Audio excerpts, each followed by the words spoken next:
जब हम छोटे थे तो मुझे याद है कि किसी किसी घर में बीमारी होती थी। बीमार व्यक्ति बहुत कम होते थे। किसी के घर में परिवार में कोई बीमार हो तो उसको पूरा टेंशन मिलता था, उसको देखने के लिए लोग जाते थे कि बीमार है ये। लेकिन आजकल तो ये आम बात है। आजकल तो किसी को टेंशन नहीं मिलता। क्यों? क्योंकि सभी बीमार है, सभी समस्या में है। ऐसा क्यों है? क्यों लाइफ टाइम डिजीज ने सबके घर में डेरा डाल लिया है? सबके घर में मेडिसिन ने एक महत्वपूर्ण स्थान ले लिया है। खाना से ज्यादा हमें मेडिसिन खाना पड़ रहा है। क्यों? कहीं ना कहीं हम गलत कर रहे हैं।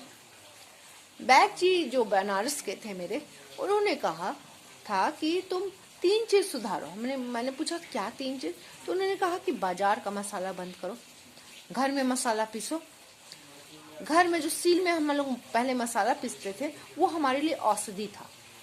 उन्होंने दूसरी बात कहा कि जो बाजार का आटा मत यूज करो, पैकेट का आटा।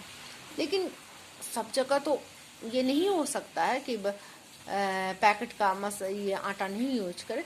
लेकिन उन्होंने कहा था उनके अनुसार अगर हम गेहूं पिसाकर, गेहूं धोकर, गेहूं पिसाकर उसका आटा खाएं तो वो हमारे हेल्थ को बहुत ही फायदा करता है।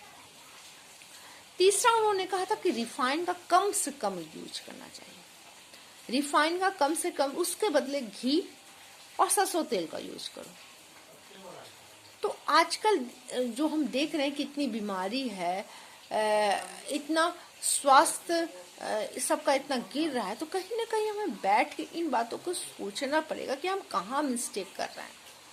और जो उन चीजों को अपने घरों में स्थान दीजिए जिससे हमारा स्वास्थ्य बेहतर हो।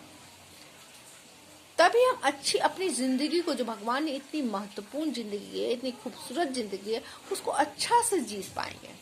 एक बार सोचिए, सोचने की जरूरत है।